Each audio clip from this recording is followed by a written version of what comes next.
Hi, welcome to Bari Nation, where we support the bariatric community with humor, humility, and honesty. You've just tuned into a podcast that welcomes you into a community, a resource center, and a safe place that powers your journey towards personal wellness. Our goal is you leave us today feeling hopeful, inspired, and ready to live your best bariatric life.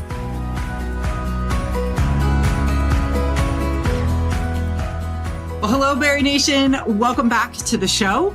I have the honor of talking to Kelly Broadwater again today. She is an expert in eating disordered and disordered eating, and our conversation today will hopefully help us better understand the difference between our bariatric diet and this diet culture that can be persistent in our lives. But before we dive into the conversation, Kelly, will you introduce yourselves to our listeners and watchers? Sure. I'm Kelly. I'm a psychologist who's been treating bariatric patients for over 20 years now. And I also am a specialist in eating disorders. So the two paths often cross, and I'm happy to be able to share my knowledge on both. Oh, well, this conversation is, I know, going to be very meaningful to everybody in this community. Oftentimes we hear the word diet and we kind of get this like visceral response. It's this cringe. It's this like hit. It's this something deep inside of us is like, oh, I know what that is. And I am not thrilled about it. So today's conversation, we hope that you leave understanding that the word diet isn't necessarily a bad word. It's not a bad thing. Our diet just refers to the things that we eat and drink most often. And as a bariatric patient, there are guidelines that we need and should follow if we want to be as healthy as we possibly can. We have undergone a surgery that restricts the amount of food that we eat or changes the way that our body absorbs that food, absorbs the nutrients. So we do need to follow a prescribed plan of eating, and that is a form of a diet. But diet culture refers to something very different. Diet culture really refers to this, like the societal draw for us to eat or drink, to consume foods in a very specific way. And it's often, the goal is to change our appearance or to change the way that we look, right? To change our weight. So there's definitely overlaps between what bariatric patients have to consume every day to survive and then this like diet culture mentality. So Kelly, will you kind of help us understand why the two are different? Yeah, I mean, diet culture a lot of times is about restriction and deprivation and shame and, trying to change your body, punish yourself. There's a lot of dichotomous thinking, the good, bad mentality, and that you have to follow really rigid rules. And I think, you spoke about the bariatric guidelines, and that's eating.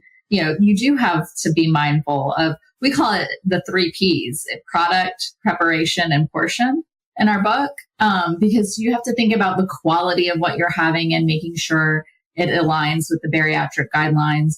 Obviously, portions, your pouch or sleeve can only hold so much. And then just how it's prepared. So, you could eat something that you prepare at home, no problem, and then eat something in a restaurant that's prepared with a lot of, fat or butter or oil that is going to make you sick. And it could be the exact same food. It's just how it's prepared. So I think really just focusing on eating in a way that makes you feel good, that fuels your body. It's enjoyable for you, because it's not enjoyable to have dumping syndrome or to be so stuffed you feel miserable, but also not to have this sense of severe restriction or rules or rigidity, having some flexibility and honoring your hunger, honoring your fullness, so stopping when you've had enough. And so I think that if you're overly deprived and following a rigid diet, like kind of diet culture, that can lead to a sense of deprivation, which can then even lead to binging. And that looks different in bariatric patients, but it can still, create this disordered mindset and behaviors. Yeah. And as patients, we do have a bit of a moving target, right? Because how we have to eat or how we've been told to eat our first few months after surgery looks different, right? When we're 6 months, 12 months, 1 year, 2 years, right? 5 years. I'm 5 years post-op now. And what I eat today looks very different from what I ate within the first year. But I also know that I've done so much work in learning around what diet really does work best for me, right? The foods and the things that my body functions best on. Mm-hmm. And that happened because I really had to spend some time checking back in with my intuition, right? With really listening to what my body was asking for, and to pay attention to how my body responds to the certain foods that I eat. But the things that I eat today, I couldn't eat back then because of exactly what you said. My body wasn't responding well. I wasn't absorbing it, right? It wasn't handling, fats and sugars and carbohydrates and even protein, the same way. So it really does change after a while. And I think that's where sometimes this diet is a bad word comes into the bariatric discussion, right? Because it's like, well, I was told I was supposed to eat just these things. And it's like, right. But were you told to eat those things within the first six months? Yeah, it definitely evolves, and it's very individualized too. I mean, that goes for even people who haven't had bariatric surgery, is that what somebody prefers and tolerates and really nourishes their body and fuels them and makes them feel good might not be the same as, their next door neighbor. So, no two bariatric patients are exactly alike. And definitely, as if you say oh, well, when I was first out from surgery, I couldn't have this, or I couldn't tolerate this, or this, that evolves over time. And so, mm-hmm. I think that's where follow-up nutrition is really important with a dietitian or the medical practice where you had surgery, or even outpatient, finding someone that can help guide you with those things if you're struggling, versus feeling oh, I have to eat this way. It's really, it's about listening to your body. But if you're having a hard time doing that, and as you, like I said, as it evolves over time, you may need some guidance on that. That is something that I was so frustrated with, kind of early on in my journey, years 1 and 2, is it professionals and people would say, well, just listen to your body. And it's like, cool. Okay. So I listened to my body for the first, 47 years or 37 years, however long it was. And it was and that never ended well for me, right? The only thing that happened was that my weight increased. So it was really difficult for me to learn to listen to my body and to trust what it was saying. It's that mm-hmm. intuitive side that really gets pushed down with the disease and just how I was before surgery. So what are some things that patients can do if they know that they're ready to kind of start trusting their body and trusting what their brain is telling them to do, but they're nervous about it? Where can they start? Well, I think that you made a really important point that I wanted to highlight, is that you said that gets pushed down by the disease. It also gets pushed down by diet mentality. If you are told you should eat a grapefruit for breakfast and cottage cheese for whatever, or you should cut out this food group entirely. That's not trusting your body. That's trusting a prescribed diet that's maybe not what's going to work for your body. So I think that, there's a lot of different ways to go about that, in terms of the more intuitively you eat, the more your body's going to tell you what you need and what you don't need. But if you have food noise, that's a whole different ballgame. And so, like you said, how do I trust what my body's telling me? Your body's not going to tell you want to eat an entire cake if you're really listening to your body. If you're hearing, I need an entire cake, that's something else talking to you. It's not your body. So kind of separating out physical versus emotional hunger. And that can be tricky. And obviously professional assistance can be a good thing in those cases. Yes, it can be a very good thing.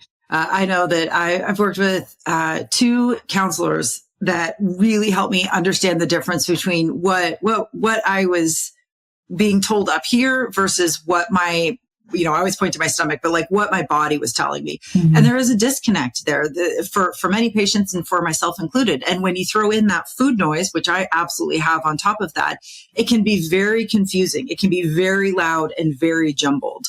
And what I've learned is that confusion and that distraction that happens up here really pushes me to make default decisions that I was making before surgery. But because I've really done this work, I've done the learning about, that intuition. What does my body want? What is it really asking for? What is this jumbled noise actually telling me, or where is this jumbled noise coming from? That's the work of weight loss surgery. It's what we call it in Bari Nation. These are the things that we need to learn, the questions that we have to ask ourselves, and then the time that we need to take to actually answer those questions and dig a little bit deeper. That is the work. That is how we go from, okay, why almost all of a sudden am I wanting Cheetos? Okay, that can mean a couple different things. Mm-hmm. But if you haven't done that work, you're not going to know the steps that you need to take to kind of distance yourself between this impulsive, things that are being called for versus the actions that you really want to take. I think for so long, a lot of times people have had such a struggle, and, they're listening to all these outside messages, whether it's doctors or society or Weight Watchers or whoever telling them what they should eat, when they should eat, how much they should eat. Or even if you put in, in an app, I want to lose this much weight by such and such date, and it'll tell you what to restrict your calories to. That doesn't take into account a gazillion other things about yourself. But, so no. I think it's about, kind of shutting out all that outside noise and really, turning inward. And if you have that struggle with emotional eating, then there's some work to be done there. But, really listening and getting in tune with yourself. I always tell people, if you look at a little kid and, how they eat, they will tell you when they're full. They'll tell you when they're hungry. They'll tell you when they're all done. I mean, my daughter, before she could even talk, learned signs, and she knew more, and she knew all done. And, little kids are in tune with that. And so kind of getting back to that, where when you need more or when you're all done. But yes, shutting out that noise that comes from all these other sources, and some of them being very well intentioned, but some of them also maybe, really kind of shameful, negative messages that may have started even in childhood. So, that's a long-winded answer, but really kind of, listening and trusting yourself versus all these outside sources. The work of weight loss surgery is so different from what we think it is going to be. I know I went into bariatric surgery thinking I was going to have a sleeve. My capacity was going to be greatly reduced. I would eat less, lose weight, and everything would be great. Well, all of those things did happen. But what I didn't fully understand is all of the work that would go into making the tool as efficient and effective as it possibly could be. And I didn't understand that me reconnecting with my intuition, with really learning how to become an intuitive eater, was going to be a part of my journey. And now that I have started that work, I'm not going to say it's ended because it never has ended, but I've been able to practice it for several years now. And the difference that it makes in my bariatric journey is night and day. If I didn't have this skill set, if I didn't have this understanding, if I didn't have these tools, these insight, if I didn't have the place to practice what it means to be an intuitive eater, I would not find the success that I have currently found. It's not that, intuitive eating has eliminated the food noise. It hasn't. Or taken away this obesity hunger that I have. It hasn't. But what it has given me is a set of tools and skills that I can use to combat those things when they present in my life. It is one of the greatest gifts that I've gotten. Yeah, I think I really like the word tool. I mean, there's so many tools in our toolboxes after surgery, and I think this can be a really good one because it's a different way of thinking and approaching things than how a lot of people are taught or have learned over the years. So I think it'd be really helpful just to look at it from a whole different lens. Well, we always love to kind of turn the microphone over to our guests at the end of the show. What's the one thing that you're hoping people are leaving this conversation with today? So I think New Year's, we get all bogged down and everyone's talking about resolutions. It's like, let's resolve to ditch diet mentality and try something new and not beat ourselves up and not succumb to all the pressure. Like you said, it's everywhere in the new year. New year, new you, So it's going to be a new year, new you in a totally different way. I love that. I love it. Wonderful. Kelly, thank you so much for joining me today. This conversation was awesome. Thank you for having me.